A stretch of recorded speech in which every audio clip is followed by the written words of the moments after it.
Gusto niyo ba gumawa ng brownies pero wala kayong oven? Tara, gawa tayo ng brownies na hindi gagamitan ng oven. Kailangan mo lang ng 1/2 cup ng butter. And na-melt na yung butter, pwede ka na maglagay ng 1/2 cup ng sugar. Tunawin mo lang yung sugar. Tunaw na yung sugar, pwede tayo maglagay ng 1/2 cup ng chocolate. Kahit anong brand ng chocolate na meron ka, pwede na yan. Pag na-well-combined na, pwede tayo maglagay ng 1/2 cup ng cocoa powder. Spread mo lang din yan hanggang ma-well-combined din yung lahat na ingredients na nilagay natin. Sa tingin nyo na well-combined tayo, pwede natin patayin yung ating kalan. Wala yun na konti, pwede na tayo maglagay ng 2 itlog. Ang talaga patay yung kalan dahil mas-scramble talaga yan, Zach. Spread mo lang yun na mabuti hanggang maging ganito yung consistency niya. Sa consistency niya, pwede na tayo maglagay ng 3/4 cup ng flour. Salahin mo lang yan para mawala yung buo-buo niya. Ngayon, salahin mo lang na ganyan para makuha natin yung buo-buo sa flour. After nyan, i-mix well mo lang din siya. Swell hanggang ma-dissolve yung flour na nilagay natin. Wala ka na nakikita puti-puti, pwede na natin buksan yung ating kalan. Medium heat lang para hindi masunog yung ating brownie. Habang niluluto, halu-haluin mo lang yan hanggang maging ganito siya. Tipong medyo dry na siya. Ito na siya ka-dry carry na yon. Natin ilipad sa ating lalagyanan. Si-flatten nyo lang siya ng ganyan. Ayan, na-flatten ka na siya. Mas masarap to kung lalagyan nyo ng topping. Kung wala o kaya tinadtad naman eh. Kaya nga, konti lang yung nagawa ko na ito. First try ko lang thank God nagawa ko talaga siya ng maayos. So nadadamihan ko na yung paggawa dahil sobrang sarap, promise.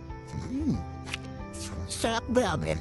Yung tipong matigas sa labas tapos sobrang chewy sa loob. Perfect. Please follow and share. Bye!